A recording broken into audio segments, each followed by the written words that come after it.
Marcus Chen wiped the blood from his mouth with the back of his hand. His body ached all over. Every muscle screamed in pain. But he was still standing. The alien warrior lying on the arena floor was not. The crowd in the massive arena roared like thunder. Thousands of Kitharon aliens filled the seats that rose high into the air around him. Their blue skin gleamed under the bright lights. Their forearms waved in excitement. Their strange voices created a sound like nothing Marcus had ever heard before. He had won. Against all odds, the human had defeated their greatest champion. Marcus looked down at the fallen Kitharon warrior. The alien was twice his size and had 4 powerful arms instead of 2. Its natural armor was thick and strong. But Marcus had found a weakness. He always did. That was what made humans dangerous in the eyes of the galaxy. The arena floor was made of smooth black stone. It was stained with blood from countless battles. Some of that blood was his own. Marcus felt it running down his left arm where claws had torn through his shirt. His right leg throbbed where a heavy blow had landed. But he was alive. His opponent was not. A loud horn blew 3 times. The crowd slowly grew quiet. Marcus knew what came next. He had seen it happen to other winners before him. The reward ceremony. High above the arena floor, on a platform that seemed to float in the air, sat Emperor Thyrak. The ruler of the Kitharon Empire was old even by alien standards. His blue skin had turned almost white with age. Golden rings covered his forearms. A crown of strange metal sat on his large head. A herald stepped forward on the platform. This alien was younger and wore red robes that marked him as a speaker for the emperor. His voice was amplified somehow so everyone in the arena could hear. "The human has proven himself worthy," the herald announced. "He has defeated our champion in honorable combat. By the ancient laws of our people, he has earned a reward." Marcus had heard about this part. Winners of the great arena battles were given prizes. Sometimes it was gold or weapons. Sometimes it was ships or land. For humans, the Kytherans had something special in mind. 2 guards marched onto the arena floor. Between them walked 2 figures in chains. Marcus felt his stomach turn cold when he saw them. They were both female, both aliens, but not Kytherans. The first was tall and strong. Her skin was silver like polished metal. Scars covered her arms and face. They were the kind of scars that came from many battles.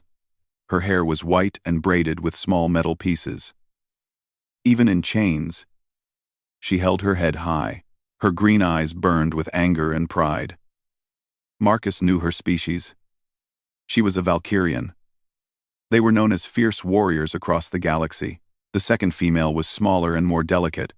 Her skin was blue but lighter than the Kytherans. It was almost see-through in some places. Her hair was long and dark. It fell around her shoulders like water. Her eyes were large and sad. She kept her head down and did not look at anyone. Marcus recognized her too.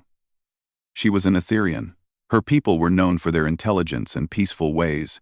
Both females wore simple gray clothes that marked them as prisoners. Both had metal collars around their necks. The chains that bound their hands were heavy and looked painful. The herald spoke again. "These 2 females were captured in recent battles. One is a warrior from the Valkyrian fleet. The other is a scholar from the Etherian worlds.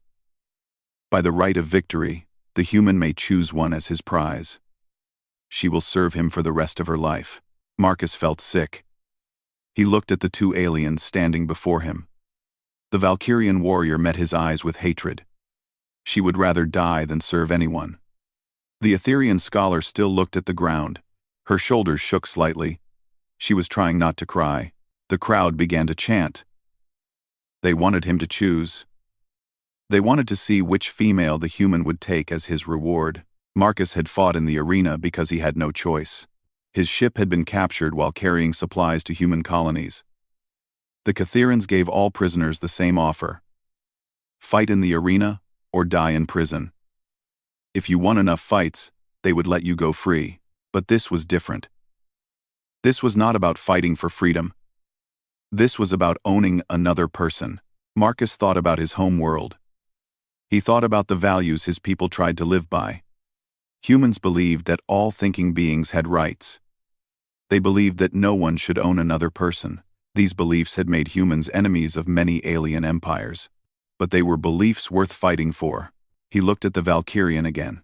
She was probably a good soldier. Her people were known for their skill in battle. If she served him, she could help him escape. She could fight beside him against their captors. He looked at the Etherean. She was small and weak. She could not help him fight. But her people were known for their knowledge. Maybe she knew things that could help him. Maybe she could find a way to get them all free. The crowd grew louder. The herald raised one of his 4 hands for silence. "The human must choose," the herald said. "The law demands it. Choose one, and claim your reward." Marcus walked slowly toward the 2 females. His boots made soft sounds on the stone floor. The arena was so quiet now that everyone could hear his footsteps.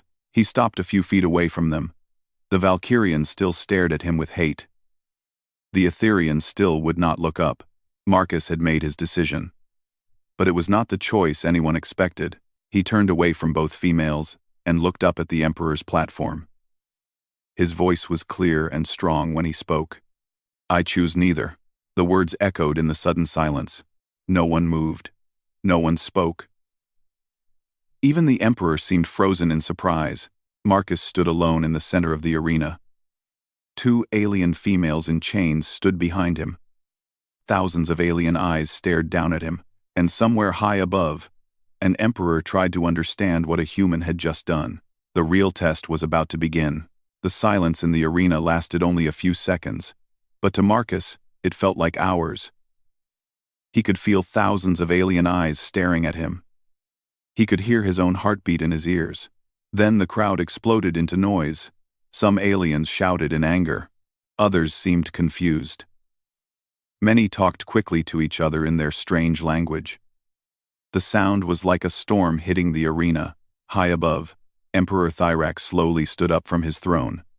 Even from far away, Marcus could see the surprise on the old alien's face. The Emperor's forearms moved as he spoke to his advisors. Marcus could not hear the words, but he could see that the ruler was not happy. The herald on the platform looked confused. He kept looking from Marcus to the Emperor and back again. This had never happened before. The ancient laws said the winner must choose a prize. But what happened if the winner refused? Marcus stood still in the center of the arena. He did not move toward the 2 female prisoners. He did not look at them. He kept his eyes on the Emperor's platform. Behind him, the Valkyrian warrior made a small sound of surprise. For the first time since entering the arena, she seemed unsure of what was happening. The Etherean scholar finally looked up. Her large eyes were wide with shock. The herald found his voice again. He spoke loudly over the noise of the crowd. "The human must choose," he announced. "The law is clear. A victor in the arena must claim his reward. You cannot refuse." Marcus shook his head. "Where I come from, people are not prizes to be won. I will not choose either of these females as property." The crowd grew even louder. Some aliens seemed angry at his words. Others appeared curious about this strange human behavior. The herald looked up at the Emperor. Thyrax made a gesture with one of his 4 hands. The herald nodded and spoke again. "If you will not choose a prize, then you have insulted our ancient traditions. The penalty for such insult is death. But the Emperor is generous. He offers you one final chance. Choose one of the females, or face execution." Marcus had expected this. He knew the Catherians would not simply let him walk away. But he had a plan. It was dangerous, but it might work. "And what happens to the females if I refuse again?" Marcus asked loudly. The herald paused. He looked up at the Emperor again. After a moment, he answered, "If you continue to refuse, both females will be executed alongside you. Their deaths will pay for your insult to our ways." The Valkyrian warrior hissed in anger. She pulled against her chains. The Etherean scholar stepped backward in fear. Marcus nodded slowly.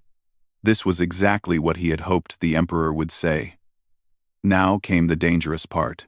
"I request an audience with the Emperor," Marcus called out. "I have information about human military secrets that he would want to hear." Information that could help the Empire defeat my people in the coming war. The crowd fell quiet again. Everyone knew that humans and Kytherans were heading toward a great conflict. The two species had been enemies for years. Any intelligence about human weaknesses would be very valuable. Emperor Thyrak leaned forward on his throne. His old eyes studied Marcus carefully. The Emperor spoke quietly to his advisors for several minutes. Marcus could not hear the words, but he could see a heated discussion taking place. Finally, the herald spoke again. The Emperor will grant you a private audience. But be warned, human. If your information proves false, your death will be slow and painful.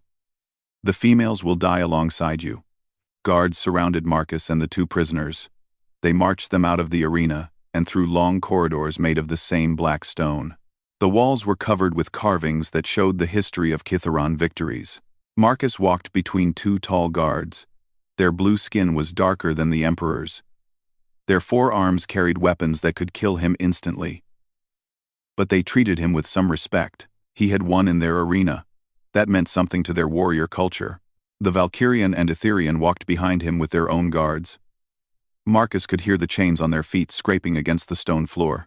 They climbed stairs that led high into the Imperial Palace. The corridors here were wider and more beautiful.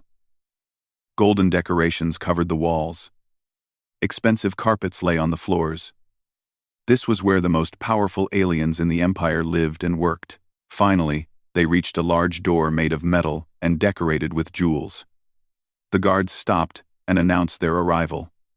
The door opened slowly. The Emperor's private chamber was huge. The ceiling was so high that Marcus could barely see it. Strange lights floated in the air without any support. Rare plants from across the galaxy grew in expensive pots. Emperor Thyrak sat in a chair that was more like a throne. It was made of metal that seemed to change color as the light hit it. The old alien looked even more impressive here than he had in the arena. "So," the Emperor said in perfect human language, "you are the human who refuses to claim his prize." Marcus was surprised that the Emperor could speak his language so well. But he did not let the surprise show on his face. "Yes, Your Majesty. I am Marcus Chen, formerly of the Earth Defense Force. And you claim to have information about human military secrets?" "I do. I must know something. Why are these two females so important? Why not offer me gold or ships instead?" The Emperor smiled. It was not a pleasant expression. "Because we have heard stories about humans. Stories that say your species values the lives of others over your own gain. We wanted to test if these stories were true." Marcus felt a chill run down his spine. This had been a test all along. The Kytherans were studying human behavior. "And what have you learned?" Marcus asked. "That humans are either very noble or very foolish. Perhaps both." The Emperor gestured to chairs near his throne. "Sit. Tell me about these military secrets. If they are valuable enough, perhaps we can make a deal." Marcus sat down carefully. The Valkyrian and Etherian were forced to kneel nearby, still in chains. Guards stood at every door. "What I have to offer," Marcus said slowly, "will change everything between our peoples, but I will need guarantees about the safety of these two females."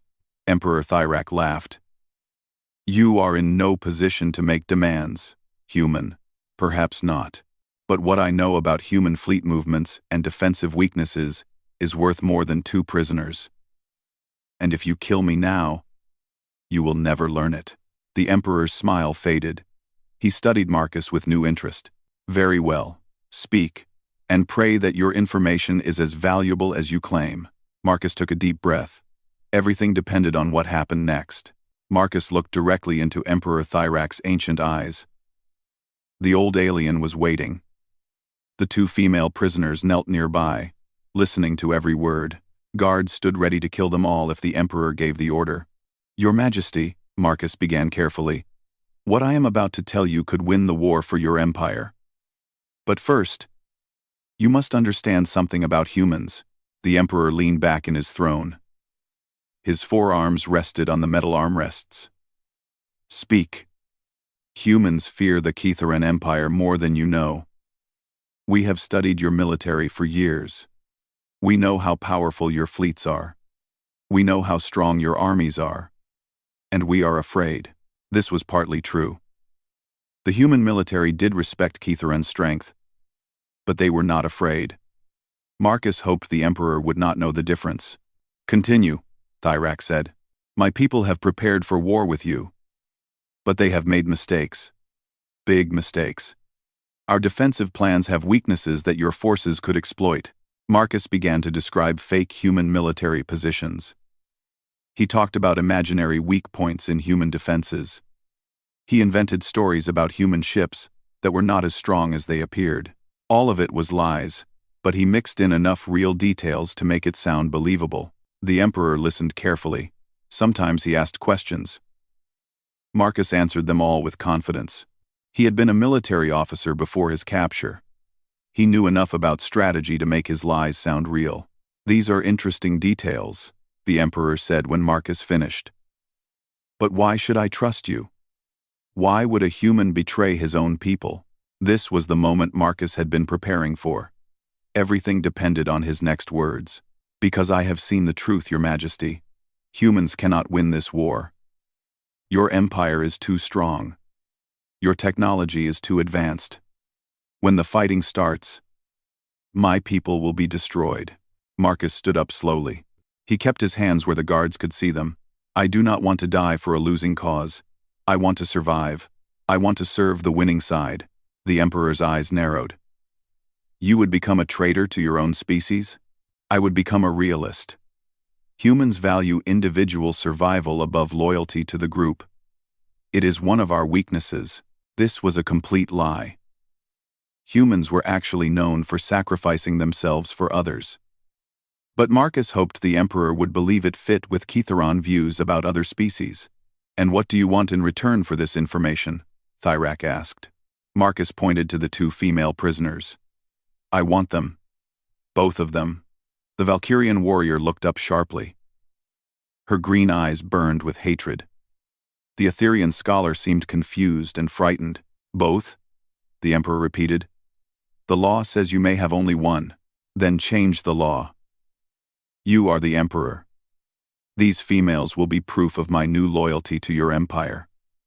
When I return to human space, everyone will see that I have accepted Kitharan ways. They will believe I have truly switched sides. Marcus walked closer to the Emperor's throne. The guards tensed, but Thyrak gestured for them to stay back.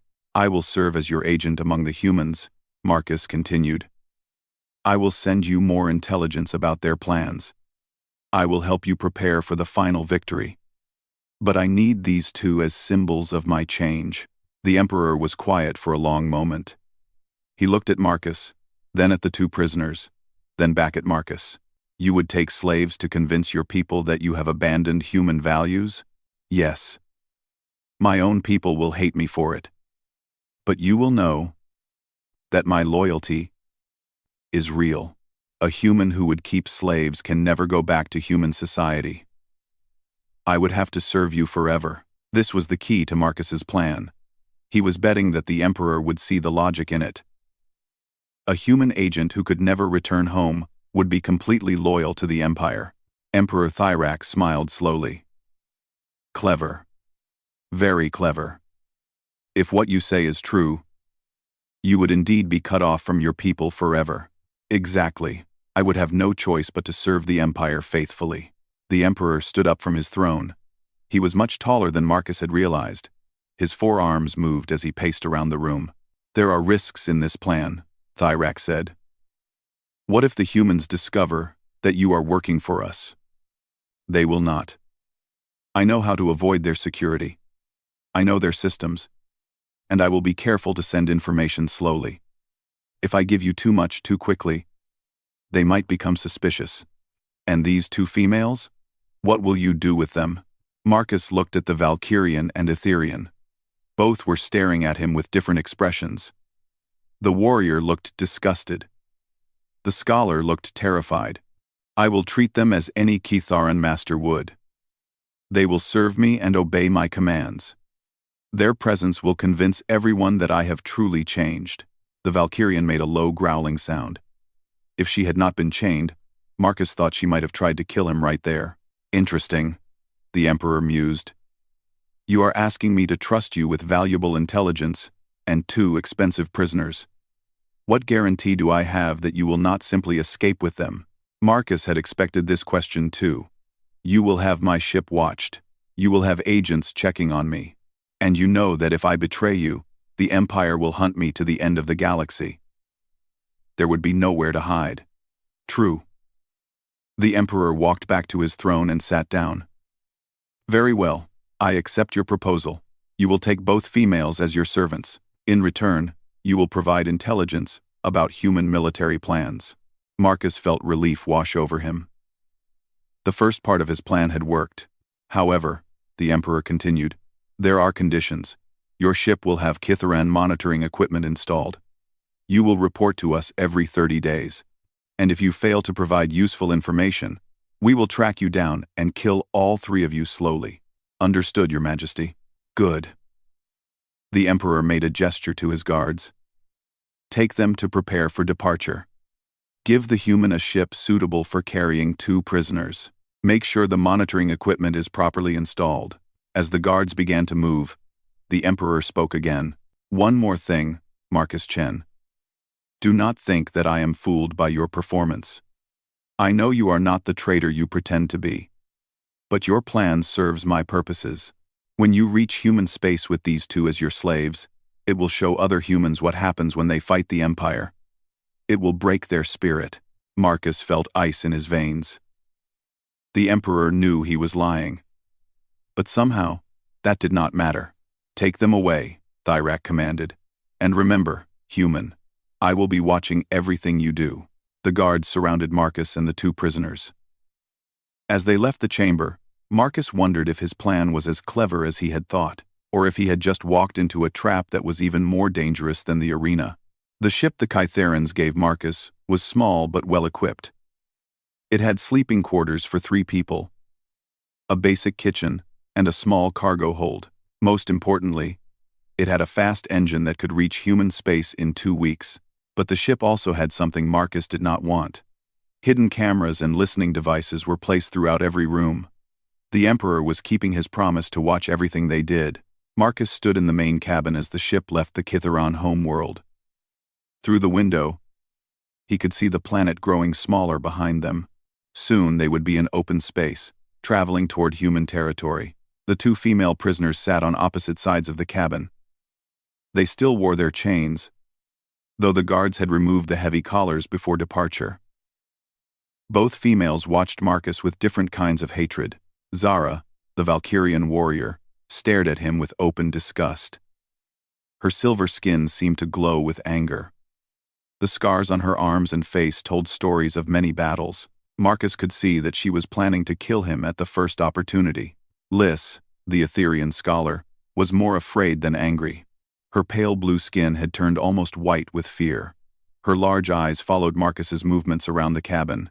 She seemed to expect him to hurt her at any moment. Marcus knew he had to be careful. The monitoring devices would record everything he said and did. If he revealed his real plan too early, the Emperor would send ships to stop them. But if he waited too long, one of the females might succeed in killing him. He decided to start with small actions that might seem normal to the Watchers but would hint at his true intentions to the prisoners. The chains look uncomfortable, Marcus said to both females. He kept his voice casual, as if he was simply concerned about his property. Zara spat on the floor. I do not need comfort from a slave-owning human. Lys said nothing, but she rubbed her wrists where the metal had left marks. Marcus walked to a control panel and entered a code. The chains around their ankles clicked open and fell to the floor. Both females looked surprised. You will not try to escape, Marcus said loudly. This ship is surrounded by empty space. There is nowhere to run. This was for the benefit of the listening devices. But Marcus hoped the females would understand that he was giving them more freedom because he wanted to, not because he had to. Zara stood up slowly. Her muscles were stiff from sitting in chains for so long. She looked around the cabin, studying possible weapons and escape routes. Lys remained sitting, but she seemed a little less afraid. She watched Marcus with curious eyes. For the first 3 days of their journey, Marcus tried to act like a normal captor. He gave them simple orders. He made them prepare meals and clean the ship. But he was not cruel. He did not hurt them or threaten them. He even gave them better sleeping quarters than they expected. Zara grew more frustrated each day. She was a warrior. She wanted to fight, but Marcus never gave her a clear chance to attack. He stayed alert and kept his distance. When she tried to grab a kitchen knife, he simply took it away without violence. Liz began to relax slightly. She had expected much worse treatment. She started to speak occasionally, asking practical questions about the ship's systems or their destination. On the 4th day, Zara made her first real attempt to kill Marcus. He was working at the navigation console when she attacked. She moved silently across the cabin, using skills learned in many battles. A piece of broken metal from the ship's wall was in her hand. Marcus heard her coming at the last second. He rolled aside as the makeshift weapon struck where his head had been. Zara was fast and strong. She pressed her attack, trying to corner him against the control panels. For several minutes they fought in the small space. Marcus was skilled in human combat techniques, but Zara was larger and stronger.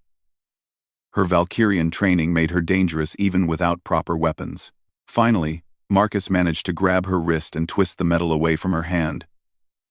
But instead of fighting back or calling for help, he did something that surprised her.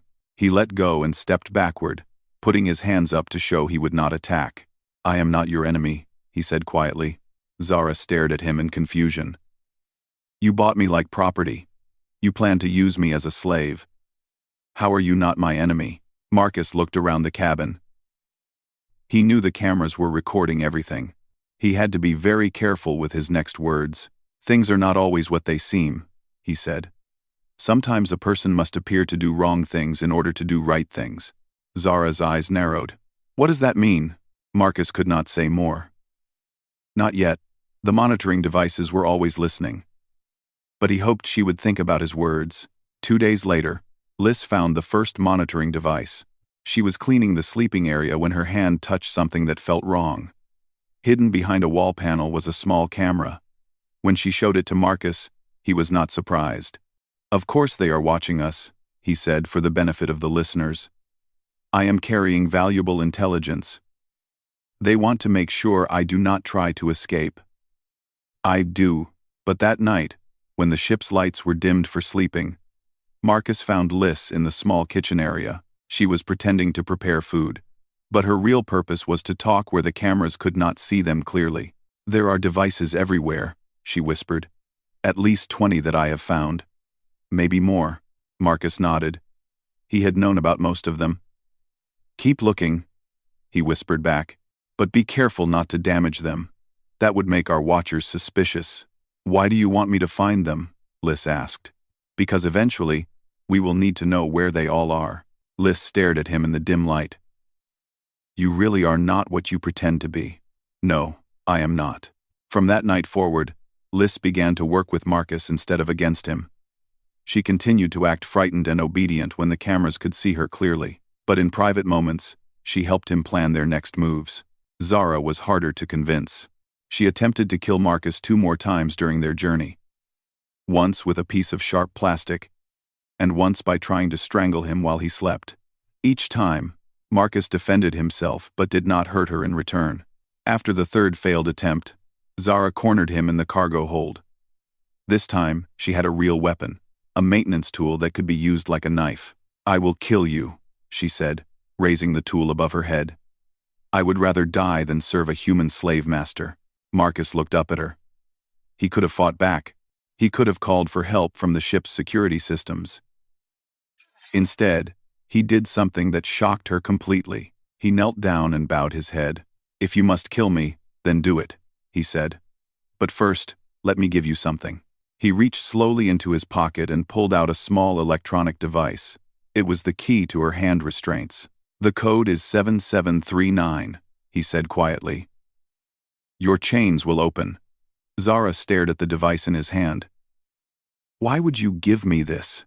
"Because a person should be free to choose their own path, even if that path leads to my death." For a long moment, Zara stood frozen. The weapon was still in her hand. The restraint key was inches away. She could kill Marcus and then free herself from the remaining chains, but something in his voice made her hesitate. Something in his actions over the past week made her question what she thought she knew about him. "You are not what you seem," she said slowly. "No, I am not. And neither is this journey." Zara lowered the weapon slightly. "What do you mean?" Marcus looked up at her. He could not say everything, not with the cameras watching, but he could give her enough truth to make a choice. "We are going to human space," he said. "When we arrive, you will have to decide what you want to do with your freedom. But it will be your choice to make. Not mine. Not the Emperor's. Yours." Zara studied his face for a long time. Finally, she reached down and took the electronic key from his hand. "I will not kill you today," she said. "But I will be watching you. If you betray us, if you try to truly make us slaves, I will end your life." "I understand," Marcus said. "I would expect nothing less from a warrior." As Zara walked away with the key to her freedom, Marcus wondered if he had just gained an ally or signed his own death sentence. Either way, they were now only 4 days from human space, and the real test of his plan was about to begin. Marcus stood at the ship's control panel, watching the long-range sensors.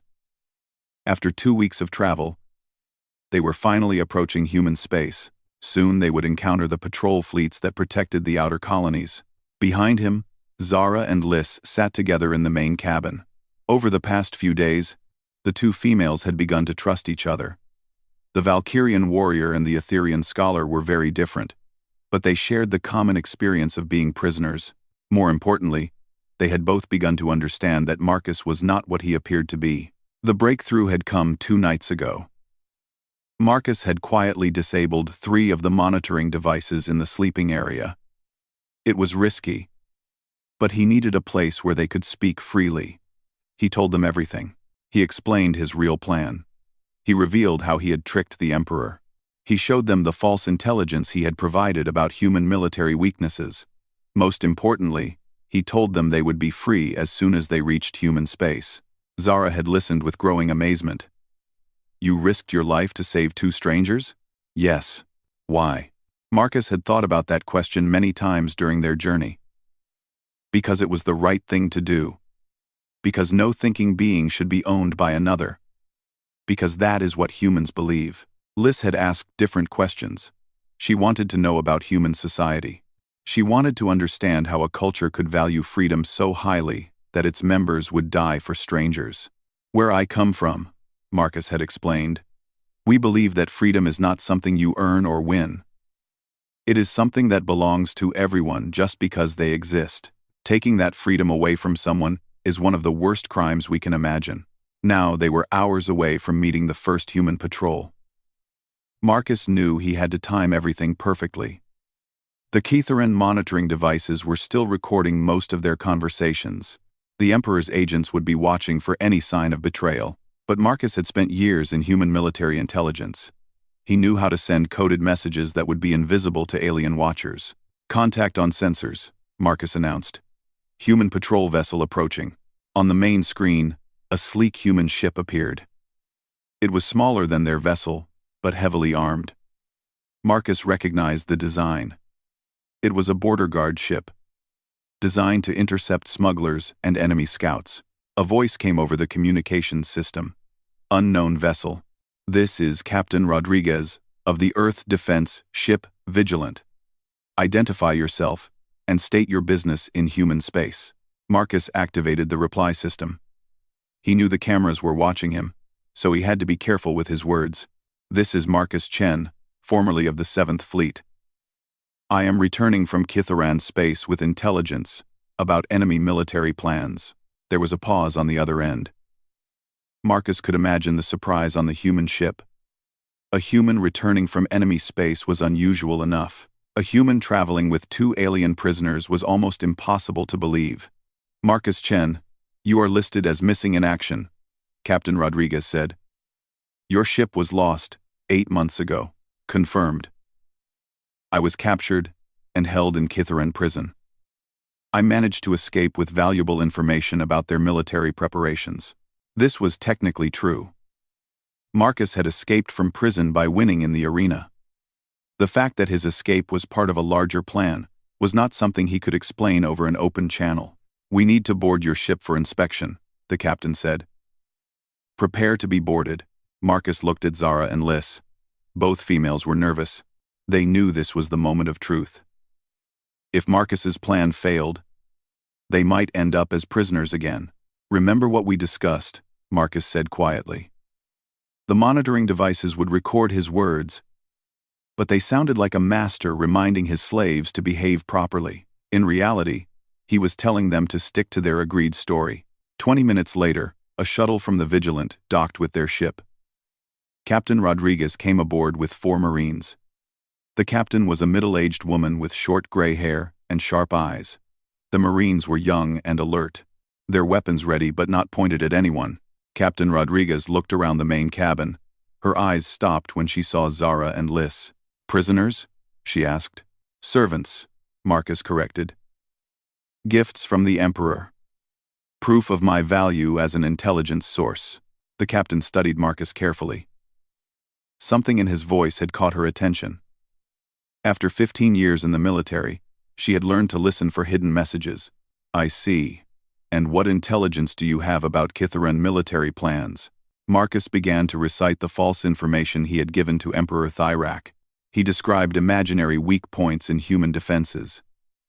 He detailed fake troop movements and fictional supply problems. All of it was designed to make the Kytherans confident about attacking. But as he spoke, Marcus also included small signals that any human intelligence officer would recognize. He mentioned the names of operations that did not exist. He referenced star systems with populations that were impossible. He described weapons that used technology humans had never developed. Captain Rodriguez was skilled enough to catch these signals. Her expression did not change, but Marcus could see understanding in her eyes. This man was not a traitor. He was an agent, carrying false intelligence back to confuse enemy planning. When Marcus finished his report, the captain asked to speak with the 2 aliens privately. "I need to verify their stories," she explained. "Standard procedure for all refugees and prisoners." Marcus nodded. He could not object without seeming suspicious to any Kitharan watchers. Captain Rodriguez took Zara and Liz to the ship's small conference room. For 30 minutes, she questioned them about their experiences. Both females told the truth about their capture and imprisonment. They also told the truth about Marcus's treatment of them during the journey. "He never hurt us," Liz said. "He gave us freedom to move around the ship. He provided good food and clean sleeping areas. He could have killed me when I attacked him," Zara added. "Instead, he gave me the key to my own chains. No slave master would do such a thing." Captain Rodriguez listened to everything. When they finished, she had a clear picture of what had really happened. She returned to the main cabin where Marcus was waiting. "Your servants will be taken to a processing center for refugees," she announced. "They will be given medical care and temporary housing while we decide their final status." Marcus nodded. "Of course. I no longer have need of them anyway." But his eyes said something different. His eyes said goodbye to 2 friends who had trusted him with their lives. 3 hours later, Marcus was aboard the Vigilant, heading toward the main human fleet base. Zara and Liz were on a different ship, traveling toward a colony world where refugees were given new homes and new lives. In the intelligence briefing room on the fleet base, Marcus told the complete truth to General Harrison, the head of human military intelligence. "The false information will make them overconfident," Marcus explained. "They will attack where we are strongest and avoid where we are actually weak. But more importantly, we now have proof of their slave trade operations." General Harrison leaned forward. "What do you mean?" "The 2 alien females I rescued can testify about Kytharan slavery. They have first-hand knowledge of the Empire's treatment of prisoners. With their testimony, we can bring the case to the Galactic Council." The general smiled. "A war crimes trial?" "Exactly. And with other species seeing what the Kytherans really do to their prisoners, we will have allies instead of fighting alone." 6 months later, Marcus stood in the Great Hall of the Galactic Council. Representatives from dozens of species filled the chamber. At the center of the room, Emperor Thyrax sat in chains. Zara and Lys gave testimony about their treatment as prisoners. Other rescued slaves from different species told similar stories. The evidence against the Kitharan Empire was overwhelming. The council voted unanimously to end all trade and cooperation with the Empire. Several species offered to join humans in military action against Kitharan slave operations. After the trial, Marcus found Zara and Lys waiting for him outside the council building. "So, what happens now?" Zara asked. She wore the uniform of a human military advisor. She had volunteered to help plan rescue missions for other prisoners. "Now we go free more slaves," Marcus said. "There are still thousands of prisoners in Kitharan camps," Lys smiled. She had been working with human scientists to develop better medicine for rescued slaves. Her gentle nature and vast knowledge made her perfect for helping traumatized prisoners recover from their experiences. "Will you lead the rescue missions?" she asked Marcus. "Someone has to. And I know their systems better than most." "Crowd." Zara grinned. It was a fierce expression that would have frightened most humans. But Marcus had learned to read her moods. "Good," she said. "I was hoping you would say that. Some of those prisoners are Valkyrian warriors. They will want revenge against their captors. And some are Etherian scholars," Lys added. "They will want justice instead of revenge. But they will want freedom most of all." Marcus looked up at the sky above the council world. Somewhere out there, the first rescue fleet was already heading toward Kitharan space. It was not a fleet of conquerors seeking prizes. It was a fleet of liberators carrying the simple human belief that freedom belonged to everyone. "Let's go free some people," Marcus said. As they walked toward the spaceport together, Marcus thought about the choice he had made in the arena. He had been offered 2 prizes and had chosen neither. Instead, he had chosen something else entirely. He had chosen to do what humans do best. He had chosen to leave no one in chains. The 3 of them boarded a ship that would take them back to the war. But this time, they were not going as master and slaves. They were going as friends, fighting together for something that could not be won or lost in any arena. They were fighting for freedom itself.